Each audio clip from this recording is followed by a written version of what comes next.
This is Nick from ak74s Airsoft coming at you with another review. This one is of the dboys RKO3, which is modeled after an AK74s. Now, the reason why it's an AK74s and not a regular AK74 has this folding stock, which you unfold. There's a tab in here. And there's a spring inside between this point, right here, that thing, and this button on the other side of the gun. Hold on, let me get it in frame and see that button, and you push that button to fold it. I'm gonna leave it folded for the purposes of the review, being I'm working on a desktop. There are BBs in the mag. I fielded this yesterday at Cousin's Quorum. By the way, yesterday was one of the best games you guys have had in a long time. Really starting to pick it up. The teams weren't so well balanced, but we had some people there that knew, including myself and my buddy Aaron, that knew some stuff about military tactics, and we were kind of running it that way. We had to be a little more tactical, and we got the job fairly done. There's a group of about 20 more experienced guys that come. Not to bash you guys, but you guys are going to beat everybody every time. You know, split you guys in half. I mean, they put 10 and 10 on you. This way it's even. That's just my 2 cents. You guys can really do whatever you want. You're good guys. You're not bad people. It's just, you know, you guys all on one team. You wreck everybody else. It's really almost no competition.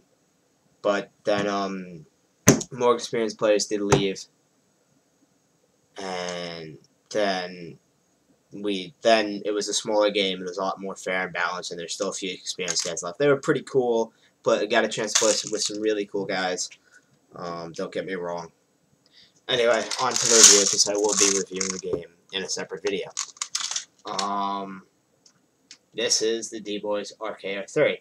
I went with this instead of the classic Army G36 because I'm part of a Russian impression team. We're starting one. It's just, yeah. I had many loadouts, and the G36 GI said they'd have a date for me 2 weeks, a month after. Well, it was 5 weeks after.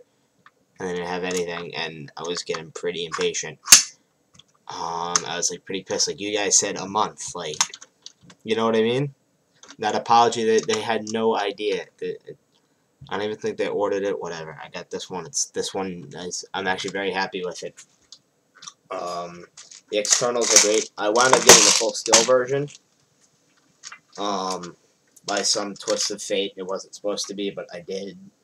The nice dark stain on the wood. The wood doesn't feel so, like, I mean, people say it feels plasticky. It doesn't. That's the stain. That's the finish. I know a little bit more about that than some people. Much better than the one on the Red Star AKM. And you can check out my other video and see that. This one's much nicer, much more authentic. Even though this is a 74, the AKM still shot 7.62 is more of a 47, but still wasn't a 47 because the 47 is a separate gun altogether. Construction of this gun, very good. VFC clone. It's a clone of the VFC. Came with this nice sling, actually, which, authentic looking sling, because the Russian slings are actually like that. My buddy Aaron has a real Russian sling, and it looks a lot like that. The orange tip this isn't painted right here, because they had the orange tip on, and it went over to the sides. It was just like, no, ripped it right off. It has those 2 slots there to mount the orange tip on the real gun. It is not there. I always thought it was. Aaron had set me straight on that. Under here, there are 14mm negative threaded threads. So I can put my silencer on here if I want to. The gun is fairly loud. It sounds like a mean gun, and I'm telling you, if I was on the other side of a hill or a berm or something, and they were firing, and someone was firing this, I would swear it's like a freaking soul or something, because it's very loud. Yeah, I know, so is a glorified rifles a lot of times, but those things are a little louder. In my experience anyway, the saws that I've seen been fired and I've been next to are much louder than a regular M4 or EK series rifle. This thing is very, very, very loud. I can't say if you're going to be stealthy, it's kind of a bad thing, but if you're going in all-out assault, and you want intimidation factor, by means, this is a very nice gun. It is slightly mag picky. This is a mag that came with the dboys mag. She was great. Haven't had a problem with it. My Sun Project Beta mags though, for some reason they were jamming in this, so I don't know what that was about. I'll have to put some silicone oil on them to find out, because I'm pretty sure it was the mag.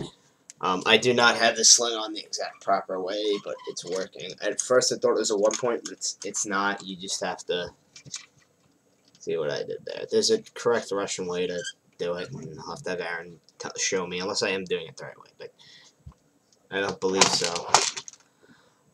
The gun shoots airsoft GI Corona at 375 FPS. It appears to have about 15 rounds per second.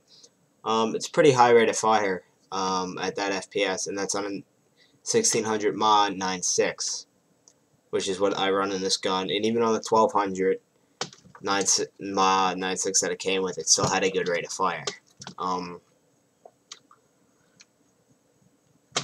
Overall, I haven't had major problems with this gun. That's the Echo 1 Red Star top cover, only because it's much easier to get on and off for whatever reason. The top cover it came with wasn't working so well. And in there, that's it's just a stock catch. It's right where my finger isn't. It's right, so that's a stock catch. You can't really see it. It's just a little bump in there. Can I angle it right? You're really not seeing it. Yeah, see, you can see it, that thing right there. But yes, that is your gearbox.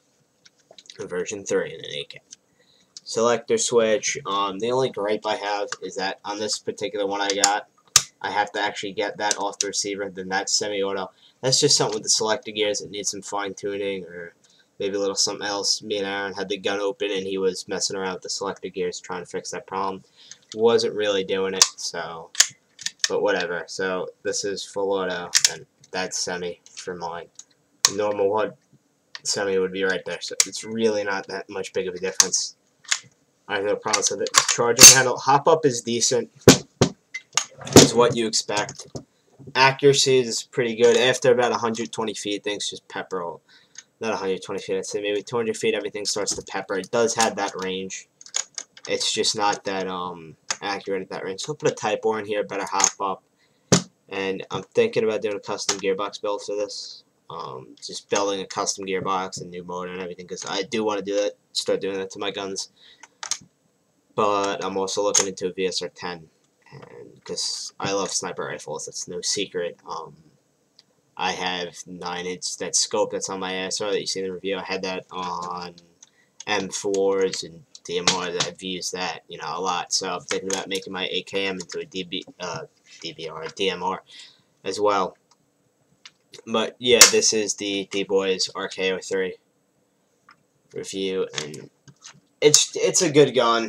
I mean, it pretty much has everything you need. I have to say, it's better than the Echo 1 Red Star. Definitely better than the Wolverine. Definitely go with the dboys RK03 over the Wolverine, which is just an APS rebrand, and APS wiring kits are terrible. So your wiring will break. It's not a question of will it, it's really a question of when. On those, the wiring is terrible. And for this was 175. Those are 235 or 240. Go with this. Much better gun, much better finish too in externals.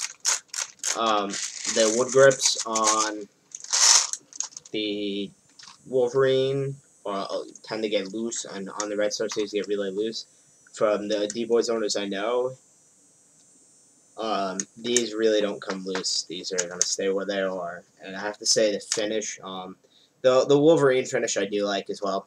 But dboys has come a long way with their finish and in their products. Because my buddy had a dboys a few years ago. He had a used one, so it was a little older model. It's about, I want to say, 2 years ago. It was Aaron, actually, and we were fooling around with it. It's like, yeah, the wood on his is all lighter, and it's not. It's a lot different, and there's no metal bushings in his. Mine are metal bushings. He has plastic in his. So yeah, they've come a long way, I have to say, and they're from everyone I talked to, I said, and my expert opinions, not my expert opinions, but from everyone I talked to, I've compiled opinions saying that basically this is one step below VFC. Because Marui is a whole different system that the AKs are based off of. A whole different way they're put together and everything, and VFC is just made a lot closer to the real thing. Like there's rivets on here, like the VFCs and the Red Stars. Alright, so anyway, catch you guys later. It's been Nick from LA Infidels Airsoft.